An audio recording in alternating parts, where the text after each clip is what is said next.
You're listening to the Post-Apocalyptic Media Podcast. If it's post-apocalyptic, we're talking about it.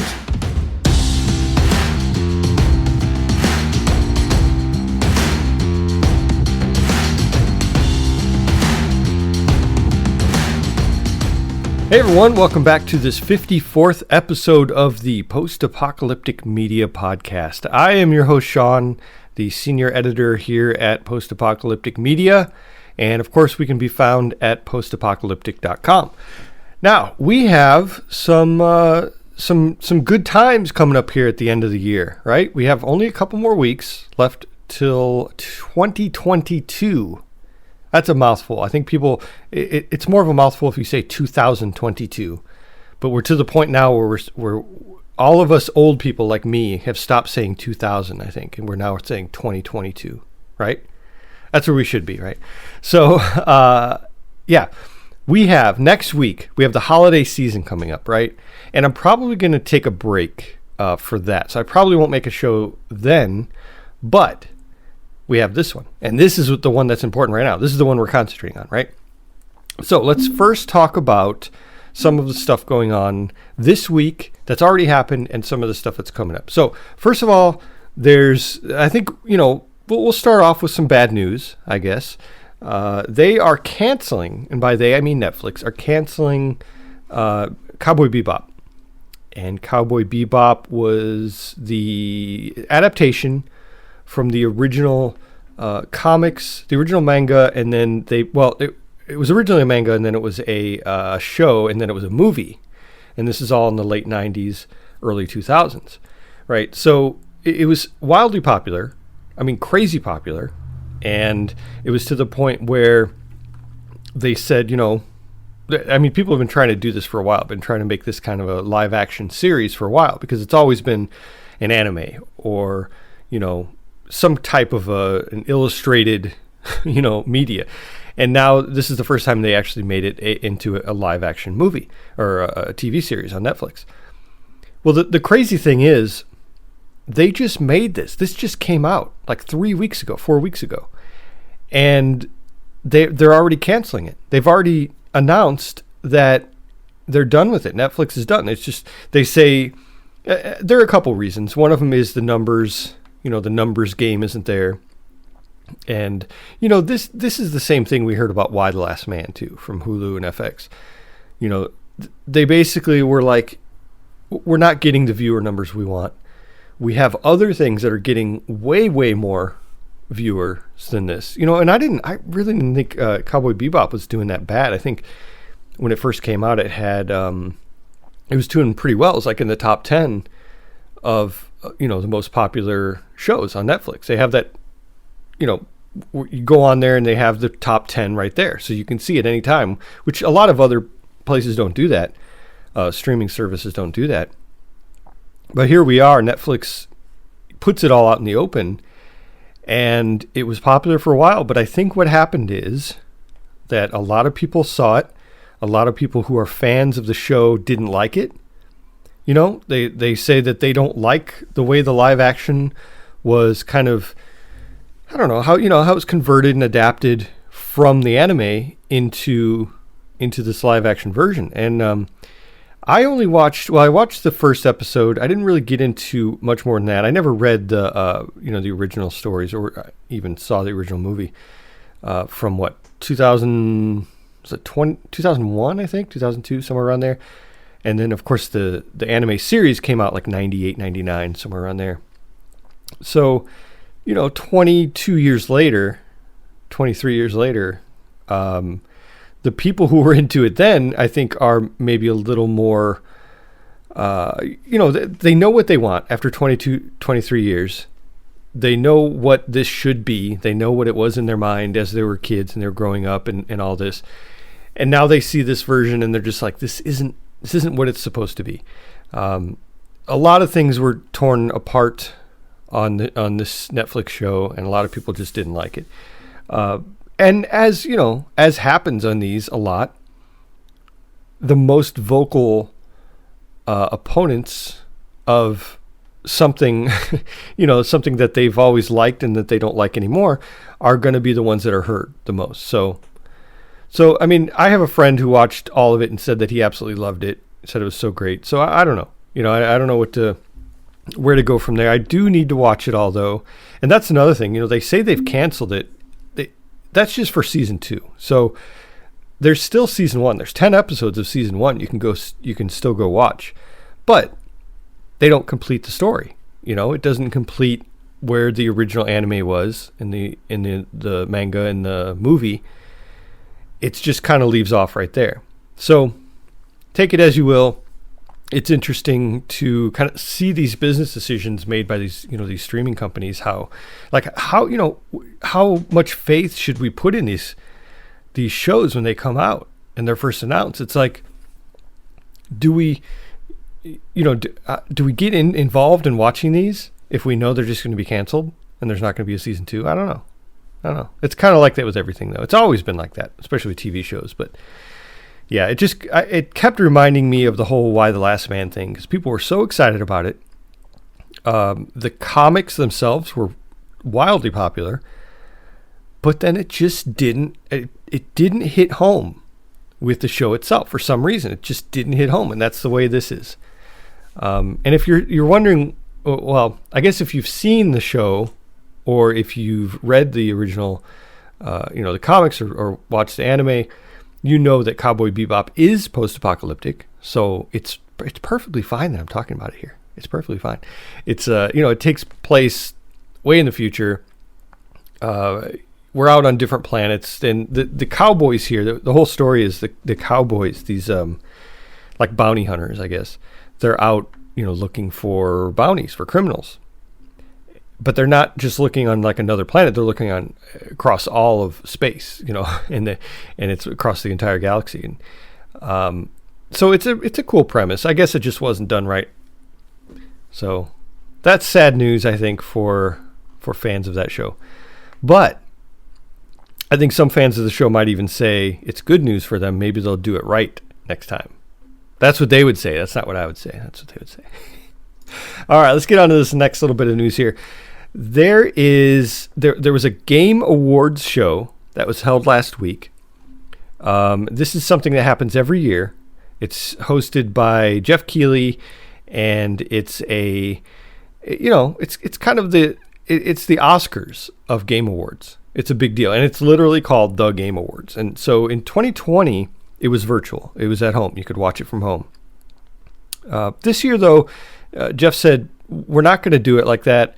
We want to actually have it be an in-person thing. He says he missed that interaction. He says this is the exact quote. He says he really missed the energy of people accepting their awards live and the reactions.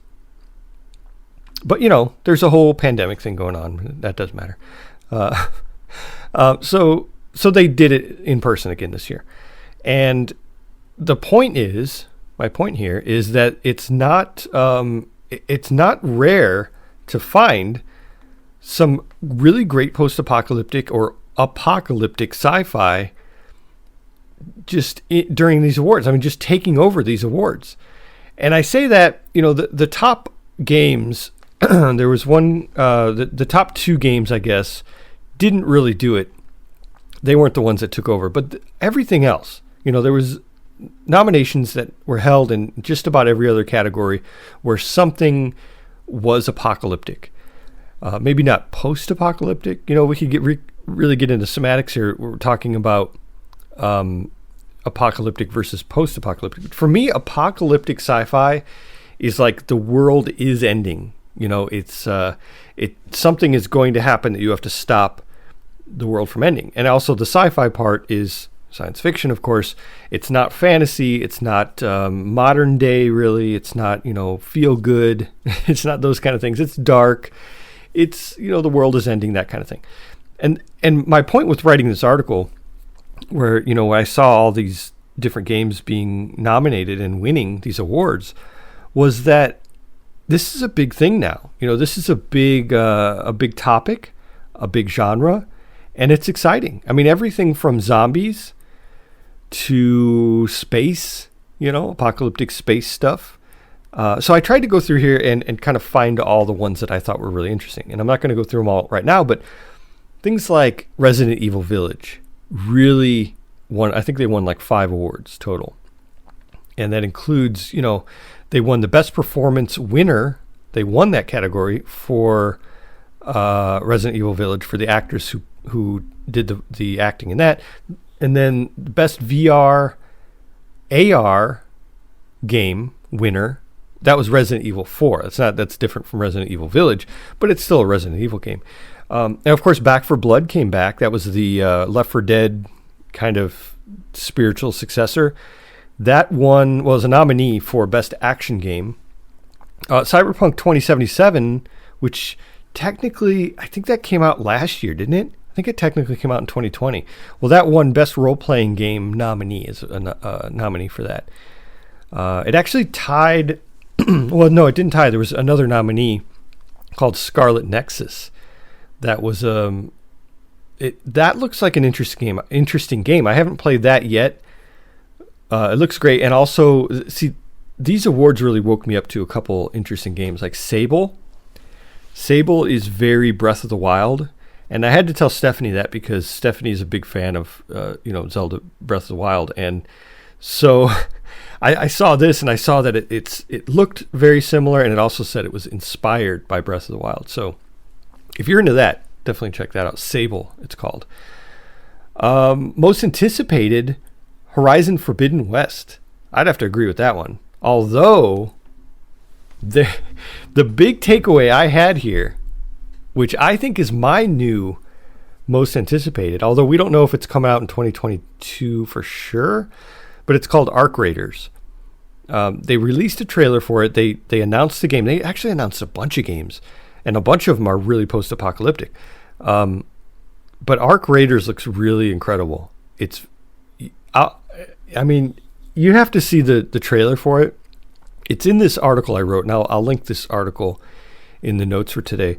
But it's very cool. It's very like PlanetSide 2 kind of meets, I don't know, any kind of shooter, in the past couple, Battlefield, Call of Duty, things like that. But except it's not really military. Everyone has spacesuits on, and it's very, spacey like that. But they go on, I guess it's Earth. I guess they go back on Earth, and Earth is just ruined, completely apocalyptic, post-apocalyptic. And they're fighting these giant machines. It's very cool. Looks very cool. It's a co-op game, multiplayer. Very, very cool. So I'm excited about that. It's a gorgeous looking game. They also announced Dune Spice Wars. The Expanse. There's an Expanse game coming out that's based on the show, I guess, which Tina writes about here on the site. And she does a review and recap of that every week. And it just started back up the next season. Planet of Lana looks really cool. Looks very apocalyptic. And then, so Tiny Tina's Wonderlands now that's already been announced before, so it wasn't announced during the show, but it's kind of like the next trailer. I think it's the second trailer. And Tiny Tina's Wonderlands is basically a spin-off of Borderlands. Tiny Tina was in Borderlands 3, I think. I don't remember, but this is kind of like a spin-off, same art style, same kind of gameplay and everything, but it looks kind of fantasy, actually. It has a little bit of fantasy elements to it, but it's definitely has robots too, so it's apocalyptic. So I was excited to see all of these new games coming out that are post-apocalyptic, plus the ones that won and were nominated, being apocalyptic sci-fi. So it was very cool. Very cool to see this genre, growing and kind of staying strong. And then one last thing they announced, they showed the trailer for a game. It's kind of a game. It's like a demo. It's like a tech demo for Unreal 5, I think. And it's called The Matrix Awakens. So this is taken from the Matrix movie, the newest Matrix movie, Resurrections. And you can kind of play around in this tech demo, so it's kind of a game. I watched some stuff on it, and people were crashing cars around and remarking about the physics of it and the physics of crashing, which is always fun. There's an entire game made about that called BeamNG, which is just the physics of crashing. So people love it. People love that kind of stuff. But like I said, it's basically a tech demo for Unreal 5 engine. but it's in Matrix. So there's that. Definitely apocalyptic. All right, let's get into... I have one more. I have an article I wrote, a review. Now, I mentioned earlier, in case you're unaware, we have the holiday season coming up, right? No matter what holiday you celebrate, it's coming up usually. The kind of universally celebrated here at the end of the year. But there's a holiday movie. Now, get this. Get out your checklist here. We have Apocalypse, check.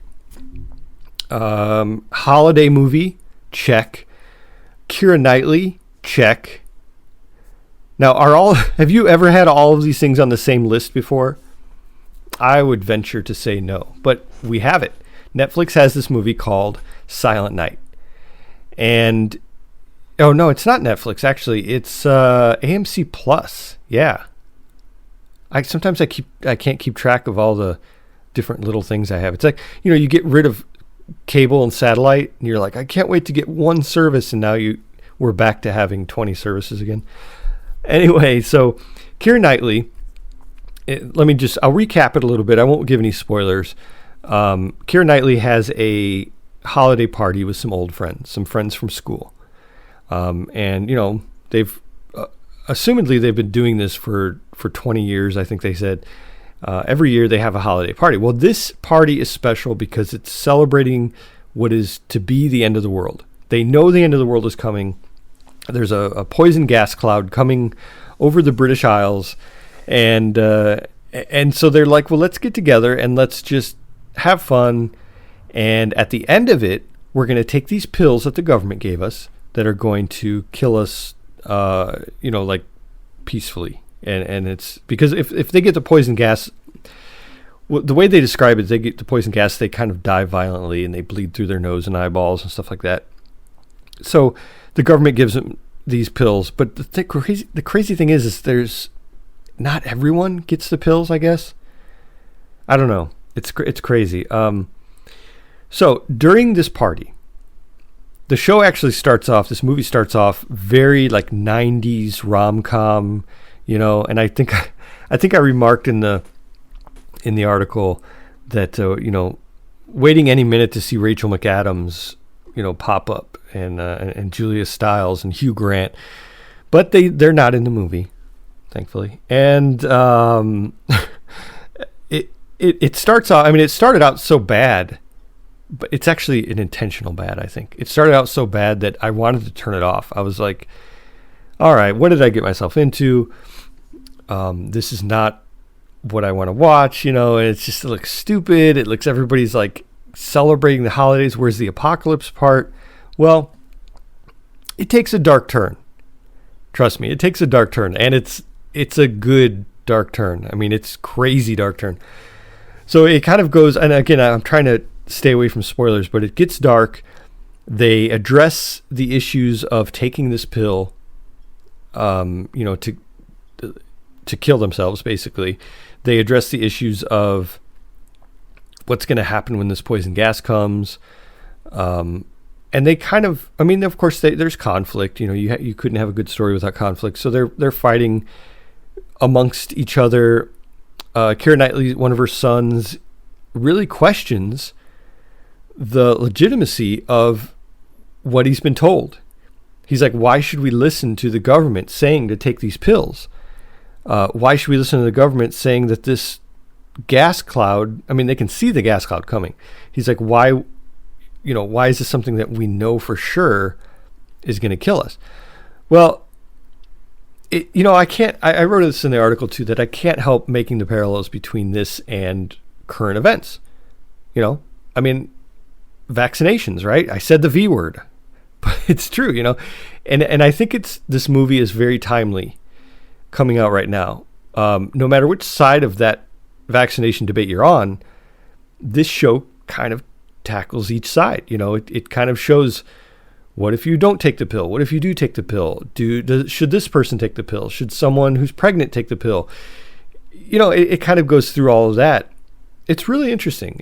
It's well done. It's way better than I can sit here and explain it, especially trying to stay away from spoilers. I think I've actually probably given away too much, but It's good. It's a good movie. I think it's something that it's not something to sit down and watch with the family, really. At least with kids, I wouldn't really watch it with the kids. It gets it's only mildly bloody in a couple parts, but towards the end it gets really dark. So it's not a kid's show. It is definitely something that I think if you're an open-minded person who is interested in the apocalypse and Keira Knightley and the like Christmas movies and stuff like that, and you kind of see the irony in a happy Christmas movie that turns like that. If you can accept the fact that that's what this movie is, a dark, a happy Christmas movie turned very dark, then watch it. It's really well done, really well acted, well made. I was surprised by it. I thought it was going to be stupid. The first half hour of it, I'm like, this is stupid. But it turned around. It's a really good movie. Makes you think. All right, enough of that, right? Now let's talk about what we can look forward to coming up this week. At the time of this recording, this show is not out yet, but by the time you hear this, it will be out, and that is HBO's Station 11. Station 11, of course, is based on a book series, and HBO took it, and they're making an adaptation of it from there. It's based on a 2014 Emily St. John Mandel novel of the same name, of course. It's kind of an interesting story. It's like these people. Well, I don't know how closely this HBO show will parallel the book. It looks interesting enough. I mean, I'm definitely going to watch it. But so in the book, there's this troupe of like Shakespearean actors, and they survive the end of the world. And the book takes it explores several different people's lives as they are surviving this pandemic end of the world situation. And they kind of this Shakespearean troupe, they're like going around the Great Lakes. They're kind of being nomads and going around the Great Lakes, and that's kind of the area they stick around. And I think they're doing that in the show too. And it shows this girl when she's younger, and then she's taken in by this man who helps her out, and because her parents died during this pandemic, I guess is what happened. And then it shows her when she's older, and she's kind of going around with this artist group, and they're doing their thing, and it's exciting like that. It seems like a good movie as far as depicting how people will kind of get along together after the apocalypse, and that's the part that I like the most. You know what I mean? Like it shows while it's happening, the apocalypse, and then it shows 20 years later and how people have adapted. And it's not all Raiders and Mad Max and The Road. It's not all like that. I mean, I'm sure a lot of it will be like that, but these are people who are getting along together, and they're traveling together, this like traveling caravan. And the focus is on like culture. How will the culture of humanity progress after something like an apocalypse? And I think that's a really interesting take on what's going on and what could be going on. So it looks like a good show. I'm going to watch it. I have not read the books, which is usually the case with these. I always have to say I never read the books, but it did win. The book did win the Arthur C. Clarke Award in 2015. So that is definitely cool. It looks like it's highly anticipated. It's on HBO, so maybe it won't get canceled. Let's hope. It's not on Netflix, so maybe they won't get canceled. But yeah, that premieres December 16th, which will be it'll be out by the time you hear this, for sure. And then we also have another movie coming up the 17th, which will be the day you hear this, or the day this comes out. Nick Nolte, of course, the 80s action star, big time action star. He has a movie coming out called Last Words. And this one's interesting. It's kind of artistic like the last one, focusing on the arts after the apocalypse, which is kind of funny, that it's that there are two movies that really do this. or a show and a movie. Well, this one is the year 2086, and apparently tsunamis have destroyed the world. And there's this guy, this kid, I guess, this young man, who has never seen a film. He's never seen film itself, the physical film, and he's never seen a film, a movie. And Nick Nolte and a couple other people are in this kind of commune, and he stumbles upon them, and they say, hey, would you like to learn how to make film? How to make, pictures, things that are happening around you get put onto this little clear cellophane stuff, and then you can watch it. And the guy is completely blown away. And he's like, this is amazing. I've never seen anything like this. And he dedicates himself to becoming the last filmmaker. So he dedicates himself to making, I guess they repair a camera for him, and somehow they get film and all this stuff. And so he's making film after the apocalypse. That seems like a cool premise. I mean, it's funny. There are so many movies. The movies are always about filmmakers, and the books are always about writers. You always find the main character's main occupation is writer. Well, I mean, the writer, of course, can relate to something like that a lot easier. So it only makes sense that a filmmaker would make a movie about the last filmmaker. But that's what Last Words is.